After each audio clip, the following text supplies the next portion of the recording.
अंजलि, उठ जा, अब सुबह के 8 बज गए। ले कॉफी पी ले। ओफो माँ, क्यों परेशान कर रही हो सुबह सुबह? इतनी ठंड में भी भला कोई इतनी जल्दी उठता है क्या? हे राम, क्या होगा इस लड़की का? इतनी बड़ी ऊँटनी हो गई है, फिर भी हर रोज मुझे ही इसे उठाना पड़ता है। अभी तो तू मायके में है, लेकिन जब ससुराल जाएगी तब तेरी सास तुझे सुबह सुबह ही उठा देगी। मायके में तो तेरे हर काम के लिए तेरी माँ बैठी है, लेकिन ससुराल जाकर तो तुझे ही सब काम करना होगा। माँ, मैं वहां भी ऐसे ही बिस्तर पर पड़ी रहूंगी। घर का काम मेरी सास खुद ही कर लेगी। मैं तो भगवान से प्रार्थना करती हूँ कि मुझे सास भी आपकी तरह ही मिले, जो सारा काम खुद ही कर ले। हाँ हाँ, जब ससुराल जाएगी ना तब पता चलेगा तुझे। अंजलि गहरी नींद में सोकर इन सब सपनों में खोई हुई होती है कि तभी उसका पति अनुज उसे आवाज देते हुए कहता है, अंजलि, अंजलि उठो। और कितनी देर से होगी? जानती हो ना, माँ को चाय नाश्ता सब समय पर चाहिए होता है। अनुज, सोने दो ना मुझे, और ठंड कितनी है, मुझे एक रजाई और ओढ़ा दो। अंजलि, ठंड तो 4-5 महीने तक ऐसे ही रहेगी। इसका मतलब ये नहीं है कि तुम आलस में पड़ी रहो। माँ मंदिर से आती होगी, चलो उठ जाओ। अंजलि तब भी नहीं उठती, लेकिन तभी उसकी सास राजेश्वरी की आवाज उसके कानों में पड़ती है और नई नवेली दुल्हन अंजलि झट से उठ खड़ी होती है और रसोई में जाकर चाय बनाने लगती है। और कुछ ही देर में चाय बनाकर अपनी सास को देते हुए कहती है, ये लीजिए माँ जी, गर्मा गर्म चाय। इतनी देर कैसे लगा दी तूने चाय बनाने में? अब तक सो रही थी क्या? माँ जी, क्या करूं, ठंडी इतनी पड़ रही है कि बिस्तर से उठने का मन ही नहीं करता। ठंड में काम जल्दी नहीं हो पाता। अपनी ये सब दिक्कतें मुझे मत बता। काम तो सारा अपने समय पर ही होगा, चाहे ठंड हो या गर्मी। मेरे घर के जो नियम है वो नहीं बदलेंगे। अब जल्दी से जाकर खाना बना, फिर साफ सफाई करके कपड़े रखे हैं उन्हें धो दे। जी माँ जी। नई बहू अंजलि जल्दी से खाना बनाती है, फिर साफ सफाई करके कपड़े धोने लग जाती है। बाप रे, ये तो बर्फ जितना ठंडा पानी है। मुझसे नहीं धुलते ये कपड़े, लेकिन क्या करूं, नहीं धोऊंगी तो माँ जी गुस्सा करेंगी। एक काम करती हूँ, जल्दी जल्दी धो देती हूँ। अंजलि जल्दी से सारे कपड़े ठंडे पानी से धो देती है। फिर वो अपने पति अनुज से कहती है, अनुज, मेरे लिए एक हीटर ले आओ। ये ठंड झेलना मेरे बस के तो बाहर है। आप प्लीज मेरे लिए एक हीटर ले आइए। वो क्या है ना, मुझे आदत नहीं है घर के कामकाज करने की। मायके में तो सब काम मेरी माँ ही करती थी। जानता हूँ अंजलि, ये तुम्हारी पहली सर्दी है, तुम चिंता मत करो। मैं कल ही तुम्हारे लिए हीटर लेते आऊंगा। तभी वहां राजेश्वरी आ जाती है। कोई जरूरत नहीं है बिजली का बिल बढ़ाने की। बहू तू लकड़ियां जला ले, हम भी तो हर साल उसी से काम चलाते हैं। अरे सर्दियां ही तो होती हैं जिसमें हम बिजली बचा सकते हैं। बेचारी अंजलि का जरा सा मुंह हो जाता है। तभी बाहर से सब्जी वाले की आवाज आती है, साग ले लो, गोभी ले लो। राजेश्वरी सब्जी लेने बाहर जाती है कि तभी पीछे पीछे अंजलि भी आ जाती है। माँ जी, सरसों का साग ले लीजिए, मक्के की रोटी के साथ खाने का बड़ा दिल कर रहा है। पता है, मेरी माँ तो सर्दियों में हर तीसरे दिन बनाया करती थी। हाँ हाँ, रुक जरा। ए सब्जी वाले, ये साग कैसे दिया? 50 रुपए किलो है माँ जी, ले लीजिए। इतना महंगा? ना बाबा ना। अच्छा, ये मूली के पत्ते, ये कैसे दिए? 10 रुपए किलो है माँ जी। अच्छा, एक काम कर, इसे ही तौल दे 1 किलो। ले बहू, इसे ही साग की तरह बना ले। ये भी तो बढ़िया बनता है और सेहत के लिए फायदेमंद होता है, सो अलग। ऐसे ही कुछ दिन बीत जाते हैं। एक रोज अंजलि अपनी सास से, माँ जी, मेरे पास 2 ही स्वेटर हैं। एक को धोती हूँ तो दूसरा पहनती हूँ। मुझे 2 स्वेटर दिलवा दीजिए। बहू, 2 स्वेटर बहुत हैं। वैसे भी दिल्ली में सर्दी 2 महीने से ज्यादा पड़ती ही कहाँ है अब। और फिर भी तुझे चाहिए तो ले। ये ले ले, मेरी शॉल है। 6 साल हो गए इसे लिए, अभी भी क्या चमकती है, देख तो। इसे रख ले। हद होती है कंजूसी की भी। ससुराल में मेरी पहली सर्दी है और ये मेरे साथ ऐसा कर रही है। अंजलि मायूस होकर अपने कमरे में चली जाती है। फिर ठंड में घर का सारा काम ठंडे पानी से करने पर आखिर में अंजलि को ठंड लग जाती है और वो बीमार पड़ जाती है। लेकिन बीमार होने के बावजूद भी वो घर का सारा काम अकेले ही करती है। और फिर जब पानी सर से ऊपर चला जाता है तो रोते हुए अपनी माँ को सारी बात बताती है। शाम को अंजलि की माँ उसके ससुराल आती है। अनुज, बहन जी, ये सब क्या है? मैंने अपनी बेटी का हाथ इस घर में ये सोच कर दिया था कि आप लोग मेरी बेटी को बहुत खुश रखेंगे, लेकिन यहाँ तो एक एक चीज के लिए मेरी बेटी को तरसना पड़ रहा है। अरे उसकी ससुराल में पहली सर्दी है और उसमें इसके साथ ये सब जो हो रहा है वो अच्छा नहीं हो रहा। जिस लड़की ने पूरी सर्दियों में अपने मायके में एक काम तक नहीं किया, वो आज आप सब लोगों के सारे काम कर रही है, लेकिन फिर भी उसकी कोई सुनवाई नहीं है।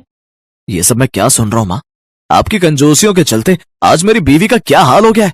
अरे इतनी भी बचत करके क्या करना माँ? माँ, जब मेरी बीवी की पहली सर्दी में ही उसके ससुराल में ये हाल है तो आने वाली सर्दियों में उसका क्या हाल होगा?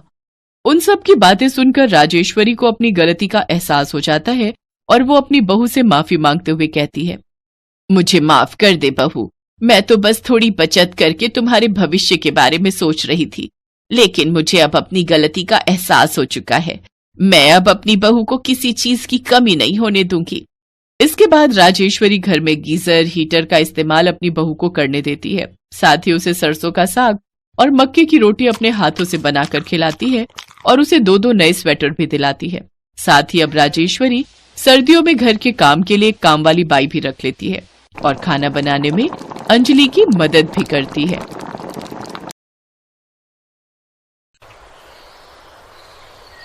मालिक गैराज की धुलाई करती है। ठीक है, ये ले 20 रुपए। हर हफ्ते आकर गैराज की धुलाई कर जाया कर, ठीक है? मालिक 20 तो बहुत कम है। मुझे मुकेश बता रहा था आप उसे 50 रुपए देते थे। मालिक बहुत मिट्टी और धूल जम रही थी, बहुत समय लग गया धुलाई में। मुकेश कौन होता है बताने वाला? क्या करना है क्या नहीं है?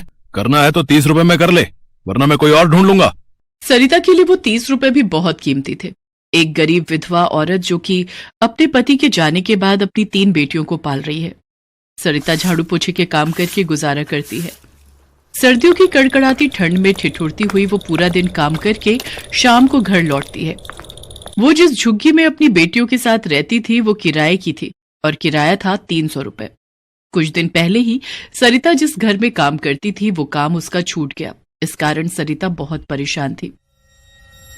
मालकिन कपड़े धुल गए हैं, मैं चलती हूँ। अरे रुक, ऊपर की छत की धुलाई तो तूने की ही नहीं, रोजाना बहाना बना देती है। कल धो दी थी मालकिन, साफ है छत। नहीं, मुझे कुछ नहीं सुनना, चुपचाप जाकर छत की धुलाई कर।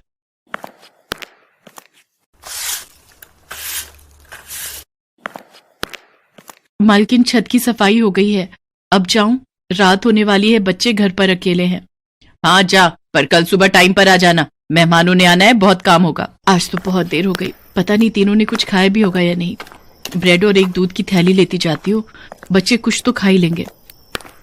सरिता घर पहुंचती है। उसकी बड़ी बेटी निशा दरवाजे पर खड़ी थी। क्या हुआ निशा, दरवाजे पर क्यों खड़ी है? कितनी ठंड हो रही है?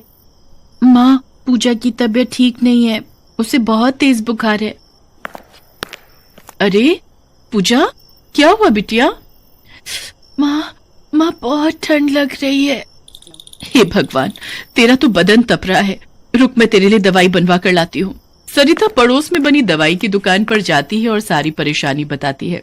दुकानदार सरिता को दवाई की खुराक बनाकर दे देता है। ये ले पूजा, एक ब्रेड का पीस खाकर दवाई ले ले, तेरे को अभी आराम आ जाएगा। मालकिन मेरी बेटी की तबीयत बहुत खराब थी, मैं इसीलिए नहीं आ पाई। मैं तो कभी भी छुट्टी नहीं करती, ऐसे काम से मत निकालो। मुझे कुछ नहीं पता, मैंने दूसरी काम वाली रख ली है। अभी मेरा दिमाग खराब मत कर, जा यहां से। सरिता को पड़ोस में रहने वाले मुकेश ने गैराज में धुलाई का काम दिलवाया। उसके मालिक ने भी उसे 30 रुपए पकड़ा दिए, जिससे गुजारा करना बहुत मुश्किल हो रहा था। भारी ठंड में सरिता सड़कों पर काम ढूंढने के लिए निकलती। पीछे से उसकी बेटियां भी अकेली भूखी प्यासी उसका इंतजार करती थी। ऐसे ही एक दिन सरिता गैराज का काम करके घर लौट रही थी।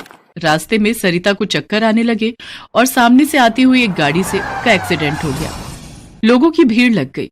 अरे भैया, गाड़ी वाला मार गया, इसकी तो सांसें ही नहीं चल रही है भैया। हे राम, ये तो सरिता है, मेरे पड़ोस में झुग्गी में रहती है। राम राम राम, ये तो इस दुनिया को छोड़कर चली गई। अब इसकी बेटियां तो अनाथ हो गई। बिन माँ बाप की बच्चियां कैसे गुजारा करेगी? कुछ लोग मिलकर सरिता का अंतिम संस्कार कर देते हैं। सरिता की तीनों बेटियां अब इस दुनिया में अनाथ हो गई थी। झुग्गी का किराया कौन देता, इसलिए झुग्गी के मालिक ने उन तीनों बच्चियों को झुग्गी से निकाल दिया। माँ, तुम हमें छोड़कर क्यों चली गई? माँ। चुप हो जा मीरा, रो मत। दीदी, बहुत ठंड लग रही है। चलो सामने पेड़ के नीचे बैठते हैं, वहां थोड़ी कम हवा लगेगी। पूजा, तू मेरा स्वेटर भी पहन ले, इससे तुझे कम ठंड लगेगी। पर दीदी आप क्या पहनोगी, आपको भी तो ठंड लगेगी। नहीं पूजा, मुझे ठंड नहीं लग रही, तुम दोनों यहीं पेड़ के नीचे सो जाओ, मैं तुम्हारे पास ही बैठी हूँ। पूरी रात तीनों बहनें 31 दिसंबर की रात ठंड में ठिठुर रही थी। आसपास नए साल की धूम का बहुत शोर था। निशा दीदी, ये पटाखों की आवाज कैसी आ रही है? आज तो दिवाली भी नहीं है। अरे नया साल है कल, इसीलिए लोग नए साल की खुशी में पटाखे छोड़ रहे हैं। लेकिन दीदी बाहर तो बहुत ठंड है, इतनी ठंड में लोग नए साल पे पटाखे जला रहे हैं, इन्हें ठंड नहीं लग रही दीदी? नहीं, क्योंकि उन सब ने बहुत गर्म स्वेटर और कोट पहने हैं, इसी कारण उन्हें ठंड नहीं लग रही। निशा दीदी, जैसे मैंने 2 स्वेटर पहने हैं। हाँ मेरी प्यारी बहना, पर दीदी आप तो ठंड से कांप रहे हो। अरे नहीं, मुझे ठंड नहीं लग रही, चलो तुम दोनों सो जाओ, मैं भी सो जाती हूँ। निशा पूरी रात बिना स्वेटर के ठंड में कांपती रहती है। अगली सुबह नए साल का पहला दिन था। लोग आ जा रहे थे। आते जाते लोगों की नजरें उन तीनों बहनों पर पड़ रही थी। निशा दीदी कुछ बोल क्यों नहीं रही है? निशा दीदी, निशा दीदी, दीदी दीदी, पूजा, निशा दीदी तो कुछ बोल भी नहीं रही है। निशा ठंड से बेहोश हो गई थी। पूजा और मीरा बहुत जोर से रोने लगती है। आते जाते कुछ लोग 2 घड़ी उनके पास रुकते, फिर आगे बढ़ जाते। कोई भी उन बच्चों की सहायता के लिए आगे नहीं आया। तभी कुछ कॉलेज के स्टूडेंट्स वहां से गुजर रहे थे। क्या हुआ बेटा, तुम दोनों रो क्यों रही हो? निशा दीदी कुछ नहीं बोल रही है दीदी, पता नहीं हमारी दीदी को क्या हो गया है। रोहित मेरा बैग पकड़ो, लगता है ठंड से बच्ची बेहोश हो गई है, हमें इस बच्ची को हॉस्पिटल लेकर जाना होगा। रोहित जल्दी से कैब बुक करो। सिया मेरे बैग में एक शॉल होगा, निकाल दे। ये लो तान्या। तान्या कैब आ गई है। तान्या नाम की वो लड़की अपनी शॉल से निशा को अच्छे से लपेट लेती है और वो सब तीनों बच्चियों को लेकर हॉस्पिटल पहुंचते हैं। डॉक्टर समय पर निशा का इलाज करते हैं और कुछ देर बाद निशा को होश आ जाता है। निशा अपने बारे में बताती है। तीनों बहनों की दुख भरी कहानी सुनकर तान्या और उसके फ्रेंड्स बहुत दुखी होते हैं। तुम लोग चिंता मत करो बच्चों, अब तुम्हें ठंड में यूं सड़कों पर भटकना नहीं पड़ेगा। तान्या के पापा की शहर के एक अनाथ आश्रम में जान पहचान थी। तीनों बच्चियों को अनाथ आश्रम में भेज दिया जाता है, जहां पर उनकी बहुत अच्छे से देखरेख होती है। तीनों बच्चियों की जिंदगी संवर जाती है। अब उन्हें वहां पर पढ़ने, लिखने, खेलने, कूदने को मिलेगा। गर्मी, सर्दी और बरसात के मौसम में सड़कों पर भटकना नहीं पड़ेगा। उन युवाओं की बदौलत आज सरिता की तीनों अनाथ बेटियों को एक परिवार मिल जाता है। अपने जैसे बहुत से बच्चे मिल जाते हैं जो वक्त और गरीबी के मारे हुए हैं, जो इस दुनिया में अनाथ हैं। निशा, पूजा और मीरा तीनों बहनें मिलकर अब उसी अनाथ आश्रम में सबके साथ रहने लगीं।